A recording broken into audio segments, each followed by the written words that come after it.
Hi, this is Jim from Safety Wars. Before we start the program, I want to make sure everyone understands that we often talk about OSHA and EPA citations, along with some other regulatory actions from other agencies, legal cases, and criminal activity. Everyone is innocent until proven guilty in a court of law. Proposed fines are exactly that, and they are often litigated, reduced, or vacated. We use available public records, news accounts, and press releases. We cannot warranty or guarantee the details of any of the stories we share, since we are not directly involved with these stories, at least not most of the time. Enjoy the show.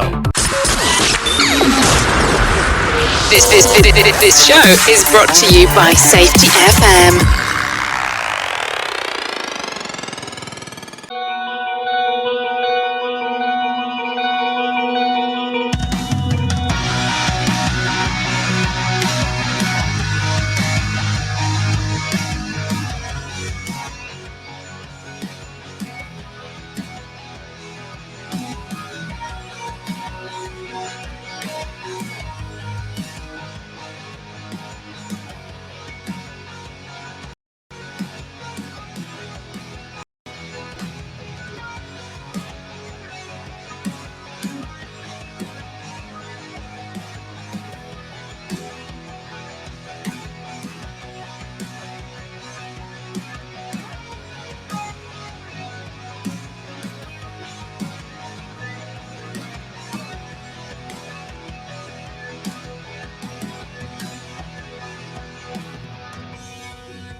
And from the border of liberty and prosperity and the highway to the north, this is Safety Wars for Tuesday, January 23rd, 2024.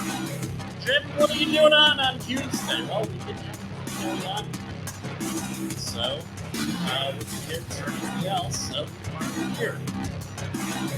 How's everybody doing tonight? Everyone's safe.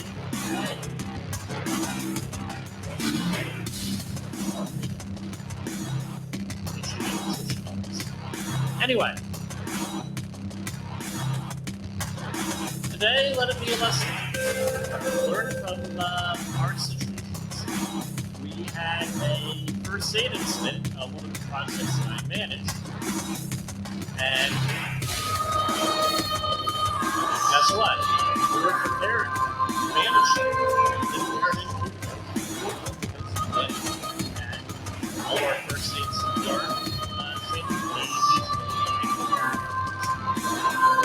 AED that was staying with not a big deal era. Yes, the person was wearing safety glasses. Now, even as safety professionals, we all have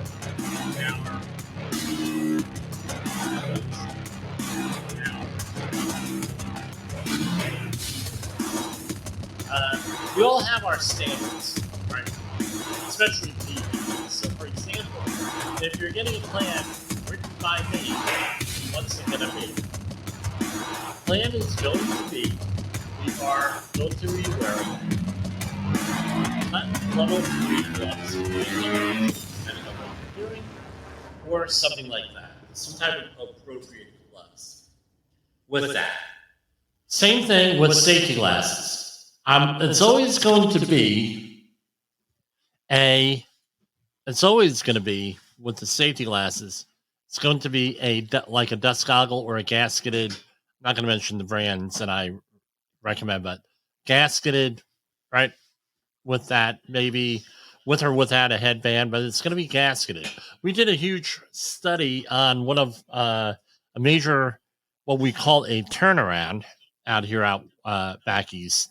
Where it was a shutdown of an oil refinery for a couple of months to do maintenance, regularly scheduled maintenance. We had all these contractors, and they were able to track and compare the results from the previous shutdown, where the previous shutdown they had X number of eye situations, whether they could be an actual OSHA recordable, most of them first aids, but they had to go for medical evaluation. So they were wearing regular safety glasses, traditional. We ended up going with the gasketed safety glasses, and what do you know? Eye injuries pretty much went away. Went down like 90% of all eye injuries, no recordables, and most of them were like, dust in the eye. You put a little bit of, which is what today was, put a little bit of, do an eye wash on there, do a little evaluation by a qualified medic, and everything, everything turns out well. Pretty much eliminated. So those are things that you can do right off the bat at your organization. You want to reduce eye injuries, go to gasketed eyewear, because they do have fit tests for safety glasses to make sure that there's no gap in around the nose ridges and everything else. So that's what I always recommend: gasketed eyewear and cut level 3 gloves. Pretty much cut level 3, cut level 4 gloves. Most of the hand injuries go away. And then you have you have to do an assessment and everything else.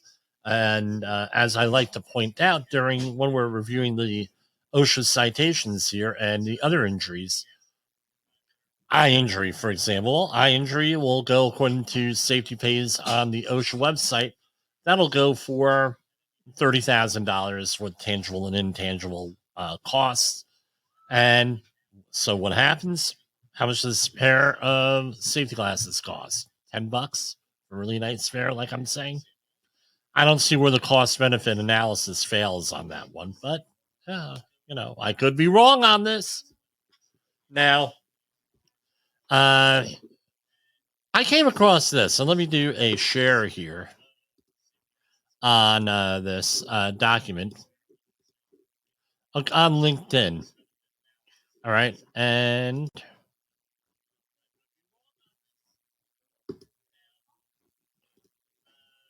hold on. Let me get the right one.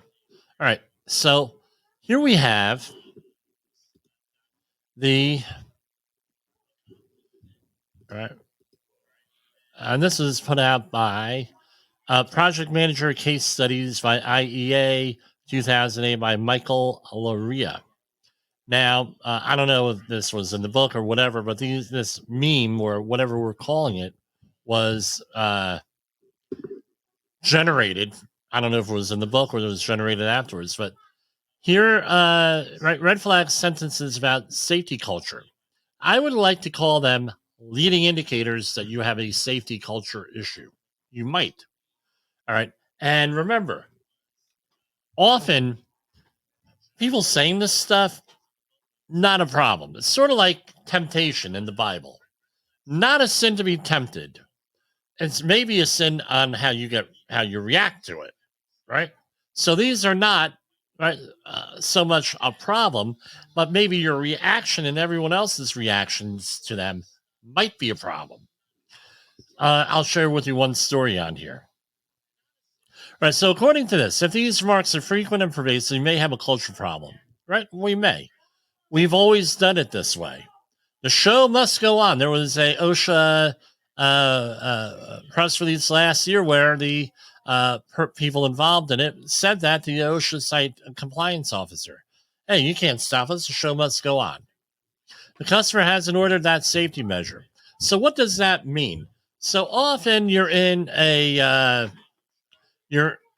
install. So for example, you're a major oil company. For example, you need some equipment installed, and in the years gone by, it was you pick up the phone and hey, I need some equipment, and then they go and they get equipment, and blah blah blah, and then it went to fax machine, emails, that sort of thing, and you get procurement to do it. Now, you didn't care how it was done as long as it met quality control and it showed up. And I got news for you: the quality control was lacking back in the day. Now, what'll happen is companies will go out there and they will say, "Hey, you're gonna be manufacturing this, whatever, this widget," and because we might be on the line for environmental problems, especially if that's an environmentally intensive type of thing, it generates waste and everything. So you have to comply with some kind of standards here. You're gonna have to do this and this and this. And you're going to have to comply with this law. Make sure you comply with this law. So what happens is on the manufacturing end, especially if you're doing small fab shops, they're like, well, and believe me, my father owned one. So this was, and my brother worked in one. I used to hang around the machine shop with him when he was working. And I learned this. Hey, the customer did not order any of this stuff, this safety issue. So we're not going to worry about it. Now it gets to the point where the customer is like, we want to see a JHA. We want to see the cradle to grave on the waste end. We want to see, we're going to come and inspect your thing because guess what? We come down and inspect your work area. It's all fouled up. We're not going to do business with you because then we're responsible under some scenarios for what you're doing here. So that's what happens. So I've been in manufacturing environments where they had to comply with what the company wanted. The other thing is this: you have the whole ISO system, International Standards Organization. They require parts to be made by the appropriate ISO standard, of course. To be manufactured, the business to be run by that. And it goes all the way out. For example, if you're going to be working in the state of California, you have to comply with California labor laws. So this became very controversial with same-sex marriages and things of that nature back in the day, where hey, you want to work with us? This is the way it's going to be. Just do what I say, I'll get someone else to do it. Take your time to complete this risky task, but have it done before shift end. You did a great job in handling that incident. We don't need you need a debriefing. We don't have to do an incident investigation or anything. It can happen. It can't happen here. That doesn't apply to us. How many times do we hear that? And it's people. A lot of times it's message sent versus message received on that one. So, for example, a client of mine in the past, they went to a trade group, and the trade group at the thing said, well, you do not need to do the right to know stuff if you're under a certain size company. All right. And OSHA came in and said, well, let's see the SDSs for these chemicals you're using. And so what? We were told that we didn't have to do it. Well, by who? Well, we're not going to tell you that. Well, they're giving you bad information. These SDSs, you have hazardous materials. You have to do HazCom training. You have to do a lot of stuff. What do you mean it doesn't? No. And there's a misunderstanding. It doesn't apply to you. And by the way, we're going to talk about OSHA 300 and 300A forms in short order here, not today. And this is one of the most misunderstood areas. Do you have to keep an OSHA 300 log? Well, some organizations are exempt from posting requirements, but OSHA shows that, and some organizations may be exempt, right? But that doesn't mean you don't keep one, right? Maybe you don't have to post it or something like that. We're going to answer that question here in the next couple of days. Bottom line is, I always tell everybody, keep an OSHA 300 log, because at least you're showing that you're being proactive. Oh, it's tribal knowledge. You'll learn it eventually. This one does have some truth to it. All right. So, for example, you have corporate legacy knowledge out there on how to do things safely, and the worker will adjust their behavior and what they're doing to prevent themselves from getting hurt, unless they're psychopathic or something like that, have issues going on, which you probably should be aware of. But what it comes down to is this: you have to have standard operating procedures.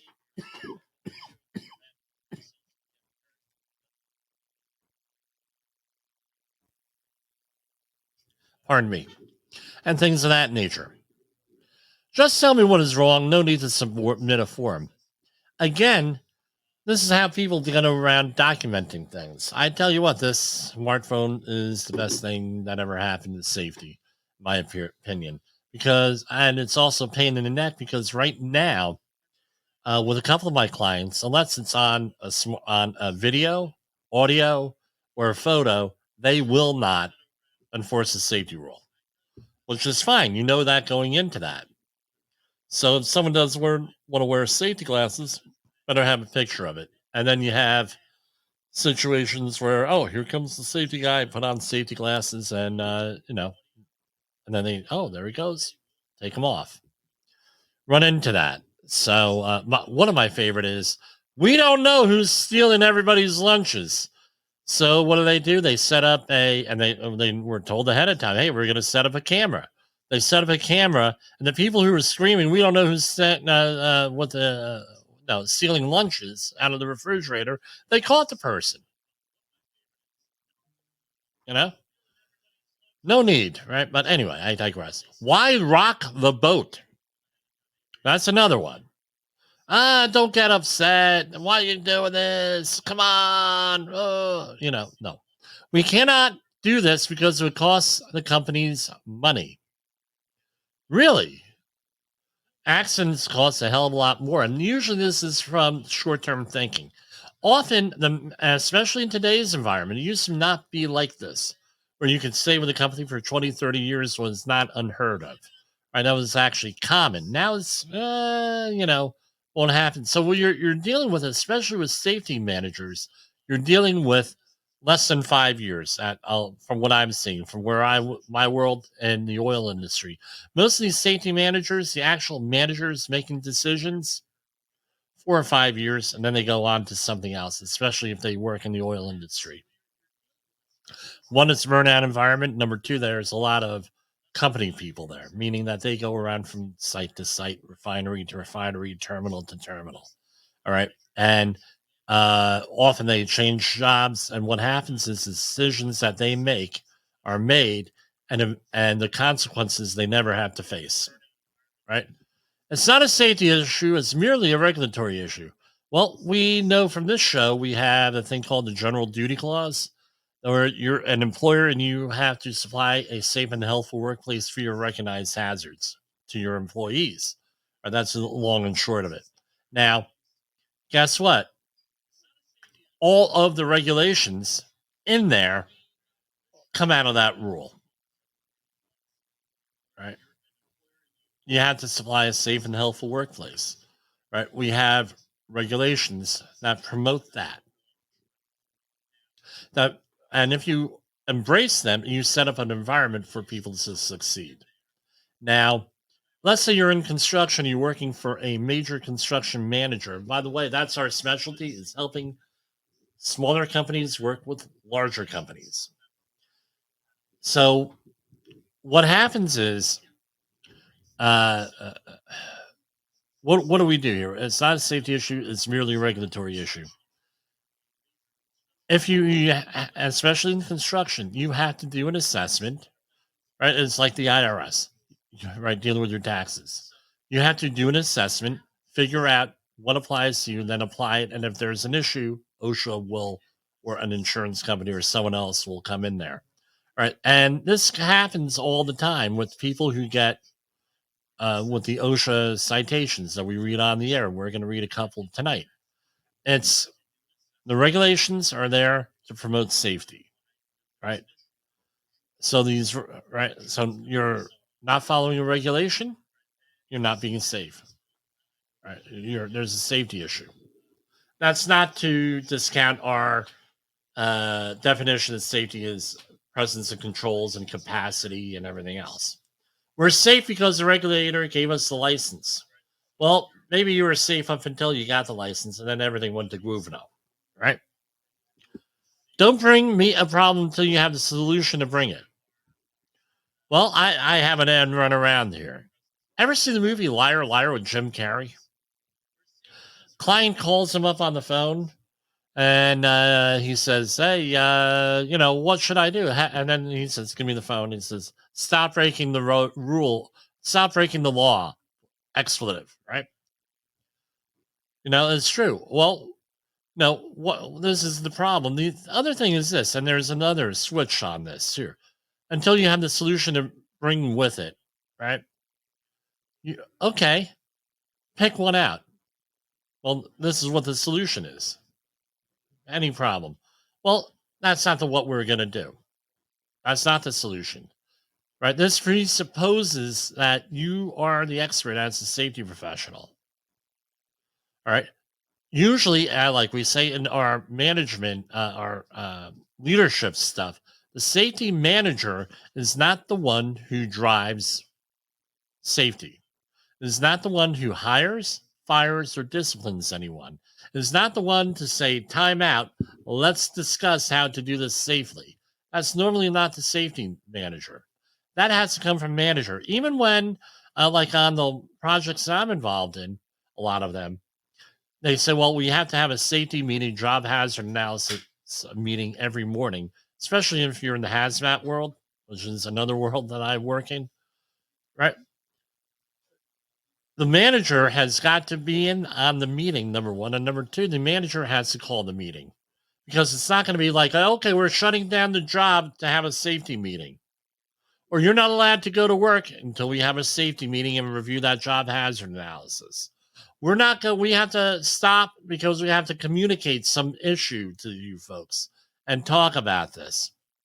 That's not going to happen. You have to have the manager say, hey, Mr. Manager, let's do X, Y, and Z.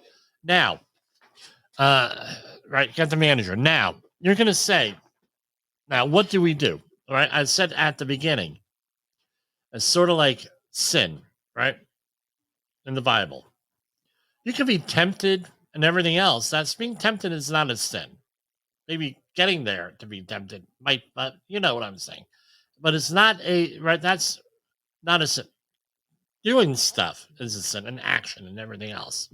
A thought, right, could be a sin, right? A lot of different things. Same thing with this. What do you say and how do you react? What do you say or react? How do you do that if someone says this in front of you? I had a situation, not listed here, where somebody, and this is just by coincidence, the man had polio as a child, an older gentleman, and we were working at a pharmaceutical plant where Sanofi Pasteur, where Jonas Salk had developed the flu vaccine, right? And we had polio. We had a woman, right, the office manager state the guy requested a handicap spot, right? Seems like a reasonable thing. Hey, I have a placard, right, from the state of Pennsylvania. I'm requesting a handicap spot. The woman says to him, says to him, who was in charge of him, if you're handicapped, you shouldn't even be on the construction job. Why are you here? Now, I'm standing next to her, and she says this, and he gets, well, then, you know what? I'm going to just go to the union and let them handle it at this point. I have a right to, this gives you a right, and I don't know what the legalities are, blah, blah, blah. And I said to her, hey, come here. I said, look, if you think that's fine. If that's your company policy, you're in charge of it, that's fine. Never say that in my presence ever again. Ever. I was a little bit of a dictator there. I might have handled it differently now. Do not say that in front of me ever again. With that. You're going to get us all sued here, number one. Number two, it's not morally right for you to say that. The man is probably the best worker here. He just doesn't want to, he has polio or had polio, however we're going to think. He cannot walk from a mile away to the work area, which I think is unreasonable to begin with, but that's the way the job was set up. Well, she didn't like me after that. Well, too freaking bad. They pretty much... So how are you going to react with any of this? We've always done it this way. Well, that's great. You've done it this way, but your TRIR is like 5. Okay, the show must go on. Really? Well, that's a pretty cool song from Queen. I got to put that album up, on Facebook. Jay Allen wanted me to put up my favorite albums this week, right?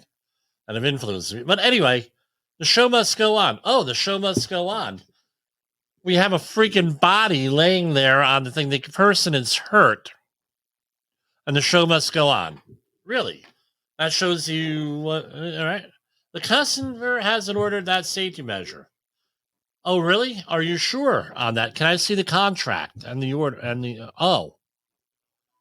Well, you're not going to show me the contract, so you don't know whether or not so even if it's in there, you're not going to tell me. Right? What's the contract? You can be nice about it and say, you know what? What are the specifications for this job for us to complete this? Oh, we don't have any specifications. Well, then the default is, how about we just obey the law? Wouldn't that be good? Just do as I say, or I'll get someone else to do it. Okay, well, sometimes you have to take the or else, right? Take your time to complete the risky job, right? And this is the other thing. Incentives. What is the incentives? And I'm highlighting this. I'm putting a box around it. What are the incentives to get things done? How many times has this happened? And what my point is here, I won't go through all of these, but my point is this. I cannot do anything about what other people are going to say, think, or do. I've stopped that. I've learned that. The issue is this. What are you going to do about it? How are you going to react? Are you going to take the or else? Or are you going to say, look, this is not acceptable? I understand everybody's situations here. Where we get to a situation where we have we have people chatting here. Okay, I normally do not. Right? Ay. All right, so we got people sending me now. This is the new thing. We have people sending me advertisements during the program on the show. Well, okay, but how are you going to react to it? What are you going to do? That's really the question that you have to do. I understand people have to have a job. They may not be able to tell their employer to go bleep himself. We had a situation today where a guy came onto the job site with an issue, screaming and yelling, and the manager said, look, I feel threatened, very calmly. I feel threatened. You're going to stop doing what you're doing, or you're going to leave. Real simple. Very calmly. What do you think happened? Went out. Why? Because we prepared ahead of time for this type of situation. And we had the script already in mind. How are we going to react to it? That's what you got to do. So we're going to take our first break, and I went for 28 minutes here without a break. Wow. It's my program. I'll do whatever the hell I want. Is your safety training old, stale, and hackneyed? Is your safety trainer still preaching a warped version of behavior-based safety? How about safety training that actually addresses your hazards in your workplaces and is not standardized baloney from 25 years ago? Contact the Safety Wars team at safetywars.com or call Jim Posel at 845-269-5772. Remember, if you're receiving this message, you are the solution to unsafe workplaces. All right. In the professional safety community, communication and planning are just a few keys to your program's success. The question many practitioners have is, where do I start? Dr. Jay Allen, the creator of the Safety FM platform and host of the Rated R Safety Show, has built a global foundation to help you along the way. Go to safetyfm.com and listen to some of the industry's best and most involved professionals, including Blaine Hoffman with the Safety Pro, Sam Goodman with the Hop Nerd, Sheldon Primus with the Safety Consultant, Jim Pozell with Safety Wars, Emily Elrod with Unapologetically Bold, and many others. As individuals, we can do great things, but as a team, we become amazing. Dial into safetyfm.com today and surround yourself with a powerful force of knowledge and support.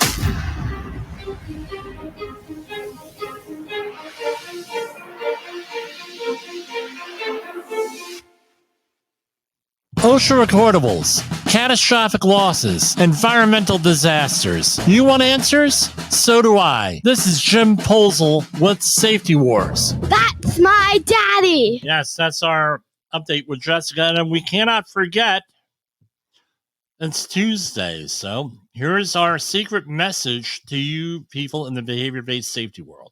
This is Safety Wars, broadcasting to our brothers and sisters in the occupied territory of behavior-based safety. Get out your secret decoder ring. Here is your nightly message. Blame fixes nothing. Blame fixes nothing. All right. So we're going to go into our press releases from the Department of Labor and OSHA today. This is was released today, right? Acting U.S. Secretary of Labor Julie Su issued a statement on annual union membership data. Acting Secretary of Labor Julie Su issued the following statement in response to the Bureau of Labor Statistics release of its annual union membership data.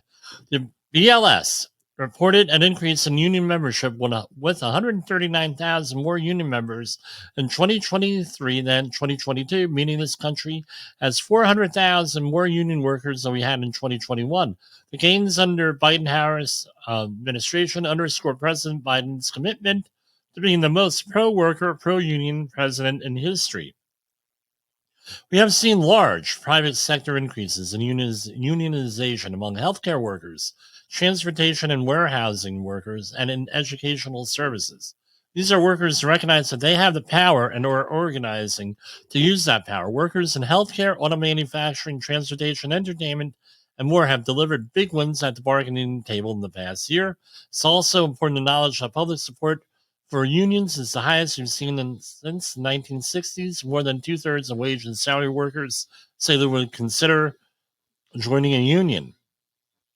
And going on with this. Now, if this aggravates you and pisses you off, I'm going to get frank here when I'm playing to my speaking. What I suggest you do is you pick up a thing that's been around, and they found one recently that's about 2,500 years old. It's called a mirror. Look and see how you treat your workers. And with COVID, see how your organization treated its workers during COVID. Because right now, and I'm going to cover this in the near future, there's some developments on research and comments from certain people that were in charge that would indicate that all this antagonism in a lot of our workplaces that we've seen, right, and a lot of the citations and everything that were issued in the by OSHA and others, right, might have gone a little bit too far. Might have gone. I don't know. There's some debate. So it's kind of hard for me to be empathetic for organizations that treat their employees like hell, and then they're shocked, and everyone's shocked about they want to unionize. Really? Really, that's shocking? Right? And I don't know.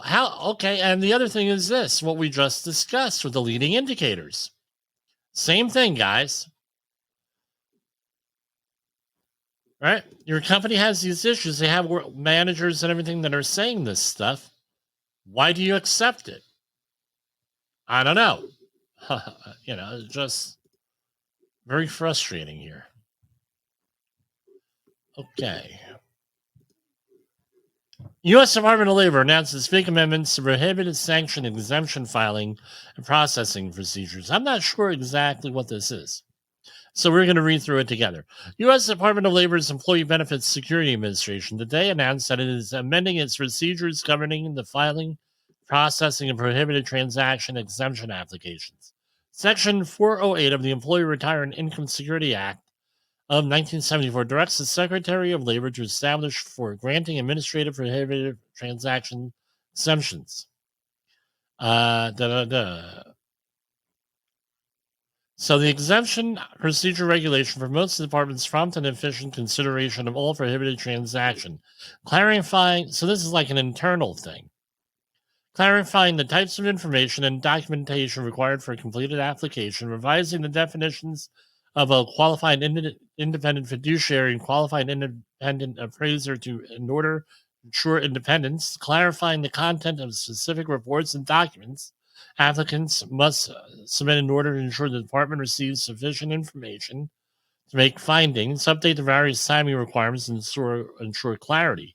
So basically, this is basically an internal thing.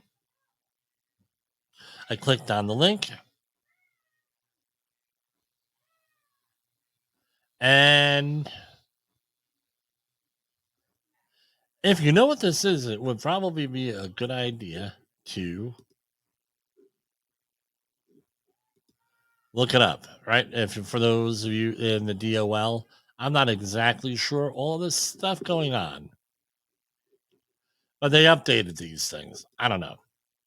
I have no comment on it, but I'll report on it. U.S. Department of Labor recovers $168,000 in back wages. This I do have a comment on. For workers misclassified as independent contractors. So this was for a couple of companies, for 51 workers at a Wilmington storm response contractor that misclassified them as independent contractors and failed to pay them for several months after work is completed. Now, what happens here is this. If you're a independent contractor or you are a contractor like I am, a safety contractor, freelancer, and you're not being paid as a W-2 employee, meaning you're not a regular employee, you're not a direct hire, they're not taking taxes out and everything, you're a true independent contractor, taxes get paid at a certain point if you're going to do it legally, which I do, right? What ends up happening is on these big jobs, right? So 1099 employees or independent contractors have big issues. One, they're misclassified. So it used to be like a 7 or 8 question or maybe 10 question thing you had to go through on a questionnaire the IRS would give you. And you'd have to go through every one. Am I this? Yes. Am I this? Yes. Am I this? Yes. Do I do this? Yes. And it goes all the way down. And what ends up happening is you're able to classify someone as an independent contractor or an employee. If you classify them as an independent contractor, you don't have to do withholding. You don't have to pay them every week. You're not responsible for taxes. You're not responsible for health insurance. They're exempt under OSHA. So you can see, especially with a disaster situation, where this is very attractive to some companies because they're probably going to be waiting on their insurance payments, if insurance is paying for this, for like a year, up to a year. I've heard people waiting for 2 years for that. So this gives them time not to pay people, right? What also happens is if they're regular employees, you got to get paid every week. And there's more to it than that. I know. I'm going to get emails and everything. There's more to that than that. And you have to comply with OSHA. and you have to do all this other stuff. The other thing is this: when you're dealing with a disaster situation, you don't have time to hire people. So what ends up happening is these companies hire anybody. They need bodies. They need people just to do a cleanup. They don't have time to do training. Independent contractor, you don't have to train them. They don't have time to do physicals. Independent contractor, OSHA doesn't apply. Don't need a physical. Independent contractor, they don't have to do background checks a lot of times. This is what happens when you have people who are on recent convicts, for example, that are out of prison. A lot of times you can't even hire them, right? Depending on their past, if as a regular employee, but you could do it as you could do it Acme, safety or Acme contracting. You could do it like that. Well, I hired the contractor to handle this. I gave them all of their stuff, right? Like we just described. And I don't know. I don't check on anything. I don't know nothing. My name is Muffin. I don't know nothing. Where they got them from. Right? And this is also one of the challenges if you're an ex-convict getting into the reentry program, where you have people who get taken advantage of. Hey, I tell you what, I won't hire you as an employee, but I will hire you as an independent contractor because I can't hire you as an employee because of your background. But we'll set you up with a company maybe, or so with this, we'll hire as an independent contractor. Then we don't have to worry about anything. Then what happens? People say, hey, where the hell is my money? Well, what do you mean? You're a contractor. You got to wait like we do. You don't have to wait for Guvno. And then the Department of Labor comes in and they ask these questions that I previously mentioned that I think they scrubbed them from the internet. And the first question they asked was, what do you think? Did they tell you what time you had to show up at work to work in the morning? Yeah, I had to be there 7 a.m. Okay, you're an employee. Did they show you how to do the job? Did they give you training? Here, we need you. Yeah, the guy gave me a little bit of training, gave me some instruction. Guess what? He gave you instruction. He's an employee. You're an employee. And it goes on and on and on, playing these gotcha games. And what ended up happening here with this company, they got away really freaking cheap, in my opinion. I know of a company that had to pay, at the end of it, had to pay $500,000. And it was about the same size company on the Gulf oil spill, 51 workers. Just a nightmare. Then let's remember the IRS, and don't quote me on this, but they charge interest on that because guess what? You're not paying into the unemployment insurance. You're not paying into a lot of stuff, FICA, anything like that. So now the IRS comes with their hand out. Guess what? For every $10,000 you owe, it's roughly just shy of it used to be. I don't know what it is now. It's roughly about $300,000 per month for every $10,000. Plus, there's a penalty of about the same amount of money. So you can see where if you owe $100,000, that comes down to $3,000 a month on one end, then $3,000 a month on the other end, and that gets tabulated, and now you owe the next month interest on that that $6,000, and now it's no longer you owe interest on $100,000. Now it's $106,000, right? And it goes on and on and on, and you can see where the fines a lot, or where you start to owe a lot of money on that. So that's really that's a situation there, needless to say. Department of Labor announces new communities and initiative to improve workforce opportunities for young people. All right, and U.S. DOL today announced the second cohort of its Youth Systems Building Academy, an innovative effort to increase and enhance employment opportunities for youth. The 10 additional communities and their partners will receive individualized training and tailored technical assistance from the department to help develop, test, implement, or scale systems that engage and support young people entering the workforce. Right? Delivering a no wrong door youth workforce program. And they have all this stuff here for training and everything else. And this is right, New York, up in Oswego, Pennsylvania, outside of Pittsburgh, Omaha, St. Paul, Taylor, Michigan, Boston, Massachusetts, and all this other stuff. When I was growing up, two of my brothers were in it. My brother Wally and my brother Eric.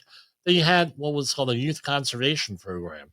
It was akin to the Civilian Conservation Corps of the 1930s New Deal, and it was cut in 1980, 80, probably 81, right and it was very controversial, where they would actually train people in carpentry, landscaping in state forests. And both my brothers are in Stokes, and both of them were able to. Now that's a good thing. They got my brother Eric, excellent carpenter, does carpentry till this day, for one of the many things he does for a living.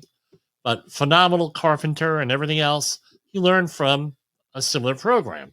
So I'm all for that type of stuff. U.S. Department of Labor, Office of the Trade Representative find evidence of denial of labor rights at Atento call centers in Hidalgo.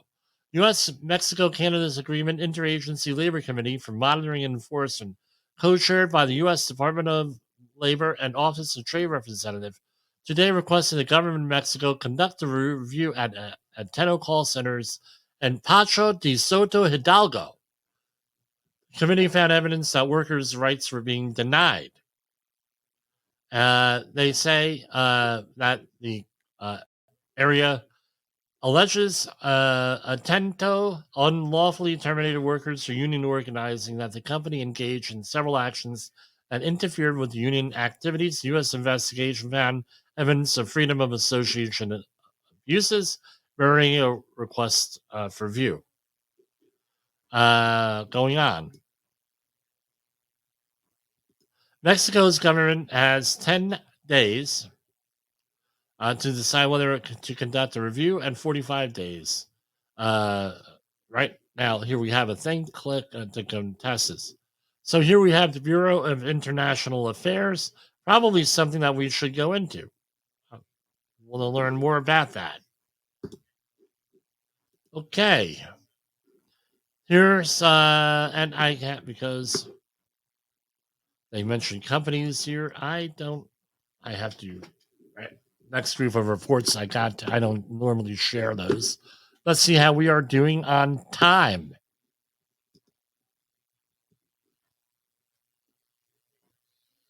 Okay, 12 minutes. Okay. Okay, where are we? All right. Illinois OSHA recommends new firefighter safety measures following Chicago firefighter's death. Illinois labor officials are issuing a series of statewide recommendations to improve firefighter safety following a 2-year investigation into the death of a Chicago firefighter.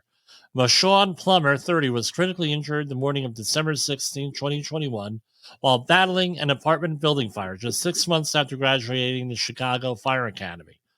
Plummer died 5 days after the fire. A civilian woman who was pulled out of the fire also died.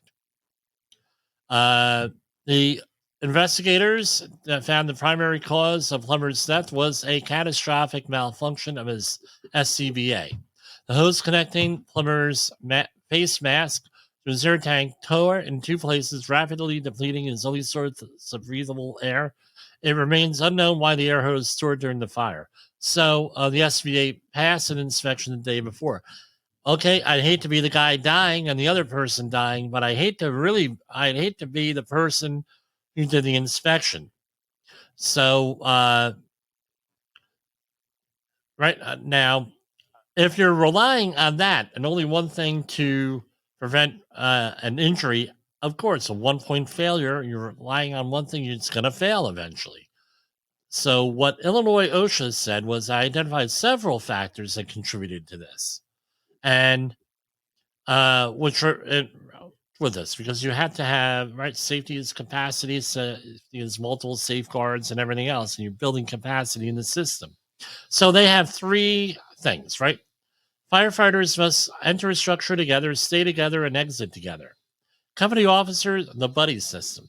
Company officers must ensure that all firefighters under their command are on appropriate tactical radio channels.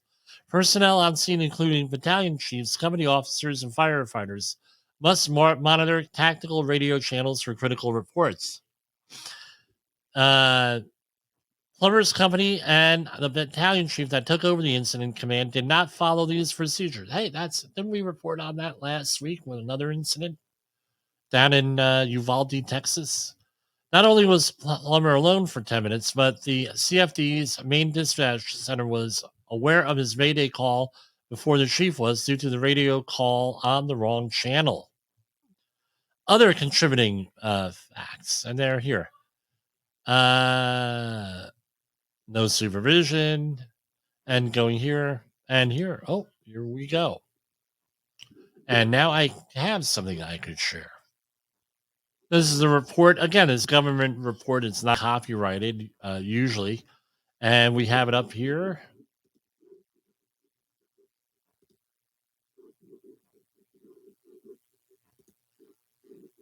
Pardon me, folks. To reduce the risk of similar incidents, and I'm not going to read all 19 pages here because it's very in-depth and detailed, I'll send it over to one of my firefighter friends. Prior to entering a hazard zone, firefighters must perform a radio check to establish communication with a member outside the hazard zone. Company officers must provide close supervision of inexperienced members during high-hazard operations. Incident commanders must treat potential Mayday as an actual Mayday until proven otherwise. Right? Let's see what's here on the end.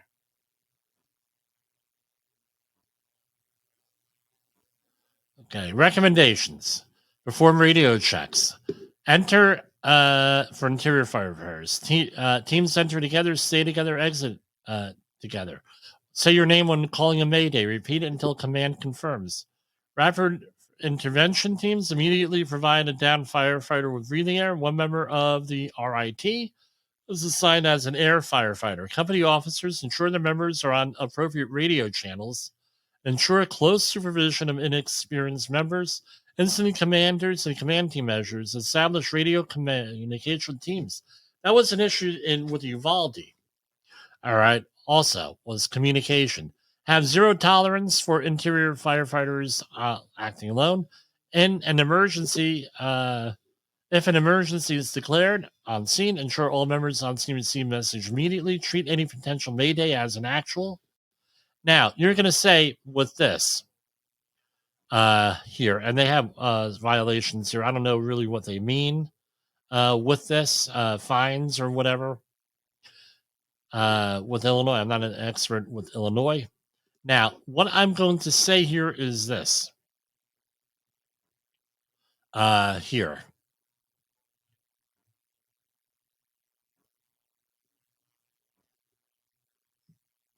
What can we learn as private companies here? The problems that they have with emergency response with this also are often part of private industry, which I've done. I've never done public. I've done private. So this is we can learn this as a learning thing, a learning team. We can learn from this. And when you're a safety professional, go out there, and this should prompt some good questions and good conversations with your people. As a matter of fact, I'm probably going to do this as a safety meeting tomorrow. So I downloaded it, and okay. So you head on over to Illinois, right? And you can download that. Okay.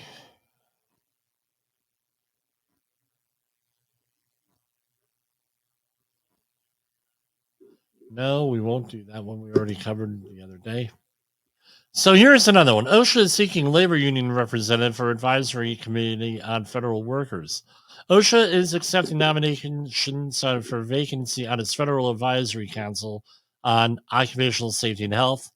A notice published yesterday states that the agency is seeking a representative for labor organizations that represents federal employees. So if you notice somebody or you're interested, why don't you head on over and figure it out? what you need to do.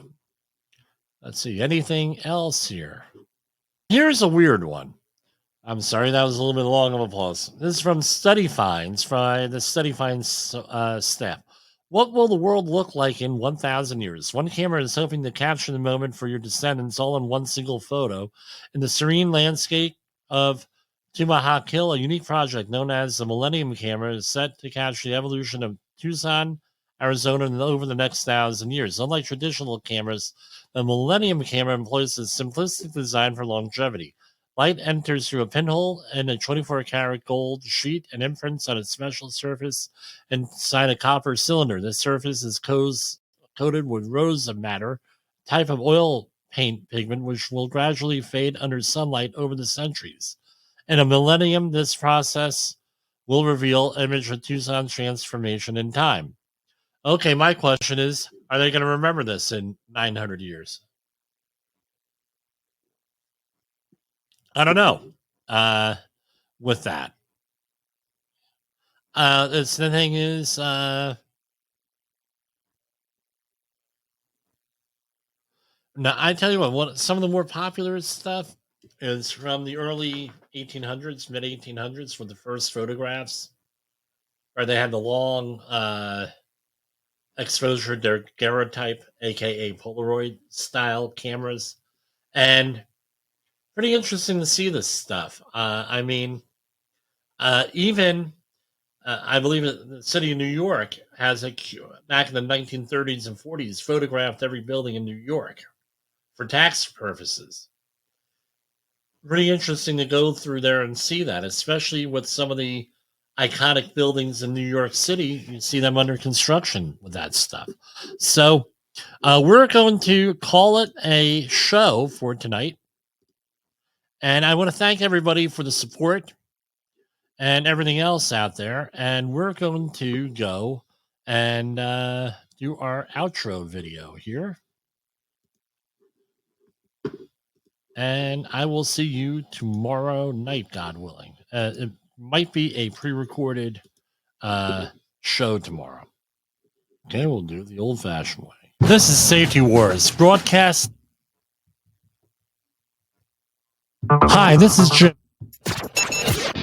The views and opinions expressed on this podcast are those of the host and its guest and do not necessarily reflect the official policy or position of the company. Examples of analysis discussed within this podcast are only examples. They should not be utilized in the real world as the only solution available, as they are based only on very limited and dated open source information. Assumptions made within this analysis are not reflective of the position of the company. No part of this podcast may be reproduced, stored in a retrieval system, or transmitted in any form or by any means, mechanical, electronic, recording, or otherwise, without prior written permission of the creator of the podcast, Jay Allen.